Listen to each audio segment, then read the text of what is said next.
We think the big opportunity in the technology space is digital transformation. Our thesis is over the next many years, industries far afield from the technology space are going to consume a significant amount of more technology as they seek to better understand their customers and their business processes with data, and then affect change with their relationships with their customers and business processes with software. So the US economy has been quite strong. We're at full employment right now.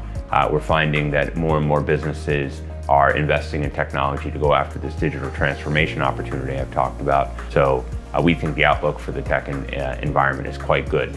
The valuation, though, when we look at the price that you're paying for the amount of earnings and free cash flow that the businesses are generating, looks quite reasonable.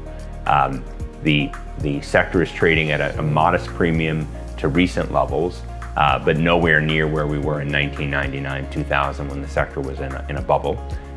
It's been the highest growth sector over the past 3 years. We think that growth is going to continue on this theme of digital transformation.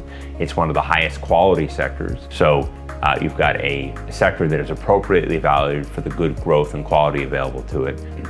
Certainly there's been some increased volatility in the sector as a result of the US-China trade war that's been primarily causing uncertainty and volatility in the semiconductor space. But we found ways to benefit from that. For instance, the Chinese are desperate to become independent of the US semiconductor companies. So they're investing heavily in their own semiconductor industry. They're building fabs.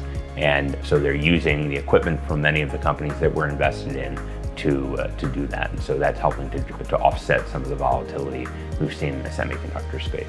Quite frankly, recessions come every handful of years. They're a normal part of the economic cycle. We believe, however, that the fundamental backdrop for digital transformation is quite robust. When we talk with companies outside of the tech space who have been increasing their investment in tech, many of them are telling us that they're going to sustain those investments in tech because they can't afford to let themselves fall behind some of the digital disruptors that are coming into their markets. So we think the names we're investing in will prove to be resilient. So we certainly think that investors should have a diversified portfolio. But certainly with tech continuing to grow like it is, and our outlook for that growth going forward and the improving quality in the sector, we think it needs to be looked at as core to everybody's portfolio.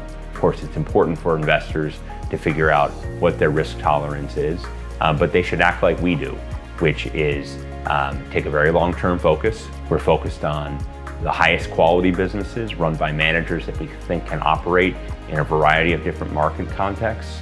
And then we tend to be aggressive when others are fearful.